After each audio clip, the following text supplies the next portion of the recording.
Gaji kamu UMR, pengen nabung, tapi bingung gimana caranya? Yuk kita bahas. Kita tahu bahwa gaji UMR itu nggak seberapa ya. Dan memang cukup sulit untuk menyisakan uang buat ditabung.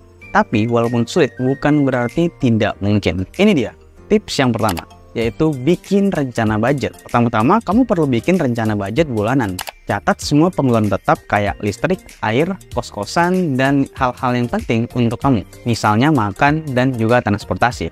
Terus sisihkan sebagian gajinya buat ditabung. Biar nggak bingung, kamu bisa pakai metode 50-30-20. Ini adalah metode budgeting pribadi bulanan yang membagi dana ke dalam 3 kategori, yaitu kebutuhan, keinginan, dan masa depan. 50% untuk kebutuhan wajib kayak listrik, kos-kosan, pulsa, transportasi umum, makan, dan lain sebagainya. 30% untuk keinginan seperti nonton, beli baju, check out Shopee, dan sebagainya. Dan 20% untuk masa depan, yaitu tabungan dan investasi. Tips yang kedua, yaitu prioritasin hal yang penting. Makan, tempat tinggal, dan juga transportasi itu adalah kebutuhan wajib yang harus dipenuhi. Jadi jangan sampai kamu ngeluarin hal-hal yang nggak terlalu penting, apalagi kamu sampai mengorbankan keuangan kamu. Apa aja sih hal yang nggak penting itu? Misalnya nih, nyicil HP iPhone, kemudian beli sepatu branded harga 5 juta, kemudian naik Bluebird kemana-mana, dan sebagainya. Itu termasuk hal-hal yang nggak begitu penting, tapi bisa kamu pakai alternatif yang lain untuk memenuhi kebutuhan itu. Misalnya beli HP yang biasa-biasa aja, sepatu yang tidak terlalu branded, dan juga bisa naik Gojek atau Grab, atau mungkin transportasi umum, Transjakarta misalnya. Tips ketiga, yaitu hindari hutang yang konsumtif. Misalnya hutang yang kayak tadi aku sebutin, hutang untuk nyicil HP iPhone, hutang untuk beli sepatu branded, Shopee Pay Later, GoPay Later, dan sebagainya, yang merupakan hal-hal yang tidak urgent dan juga tidak terlalu penting. Tips yang keempat, pakai aplikasi keuangan. Dengan kamu pakai aplikasi keuangan, kamu bakalan tahu nih uang kamu keluar kemana aja dan kepake untuk apa aja. Dan kamu juga bisa ngedownload report atau laporan keuangan setiap bulan dari aplikasi tersebut. Ini nggak di-endorse, tapi aku seneng banget pakai aplikasi Bank Jago. Kalau kamu senggang, coba pelajari aplikasi Bank Jago karena bakal ngebantuin kamu banget untuk ngeliat data atau ngeliat report dari keuangan yang kamu lakuin setiap bulannya. Pengeluaran kamu kemana aja dan pemasukan kamu dari mana aja. Cobain deh. Tips kelima, cari income tambahan. Again ya, bahwa penghasilan atau gaji UMR dan kamu tinggal di Jakarta memang cukup sulit.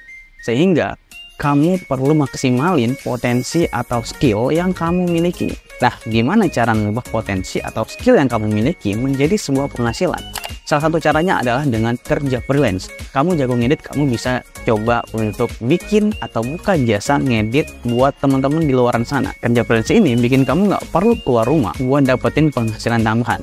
Modal kamu adalah laptop dan juga kuota internet. Dua aja. Ada banyak sebenarnya situs-situs freelance yang bisa kamu jelajahi untuk maksimalin income dari skill atau potensi yang kamu miliki. Nah, untuk topik freelance ini sendiri, aku udah buatin videonya. Kamu bisa nonton di sini ya. Tips ke-6, coba untuk investasi. Tujuan basic dari investasi adalah agar uang kamu tidak kalah atau tidak tergerus dengan nilai inflasi di Indonesia yang katanya nih sebesar 3-4% per tahun. Investasi mungkin nggak bakal bikin kamu kaya dalam waktu singkat, tapi at least uang kamu akan aman dari yang namanya inflasi ini. Dengan rutin berinvestasi, walau kamu punya gaji UMR, kamu juga otomatis ngebangun habit yang positif buat lebih hemat. Nah, hopefully kamu ketika punya duit yang lebih banyak, kamu tetap bisa menjaga habit ini untuk bisa berinvestasi dengan uang yang juga lebih besar. Beberapa jenis instrumen investasi yang bisa kamu pelajari seperti saham, obligasi, reksadana, dan juga cryptocurrency.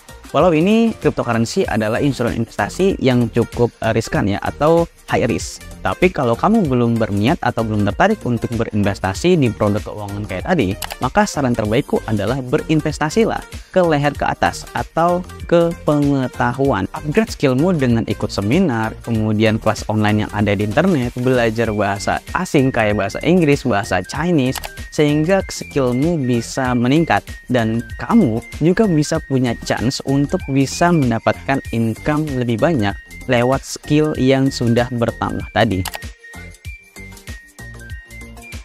Kesimpulannya, meskipun gajimu itu terbatas atau gaji UMR, kamu tetap bisa nabung kok. dan mencapai tujuan financial kamu. Ini bisa kamu lakuin dengan bikin budget, prioritasin hal yang penting, hindari utang yang konsumtif, cari duit tambahan, dan juga investasi. Aku bisa ngomong kayak gini karena aku udah ngebuktiin sendiri. Jadi kalau aku bisa, kamu juga pasti bisa. Thank you untuk yang udah nonton sampai habis. Semoga video ini bisa ngasih insight dan juga bermanfaat untuk teman-teman ya. Dan jangan lupa like, comment, share, dan subscribe channel ini supaya channel ini bisa terus berkembang dan memberikan edukasi-edukasi soal finansial, investasi, dan juga tips untuk mencari cuan. Oke? Thank you semuanya. Bye-bye.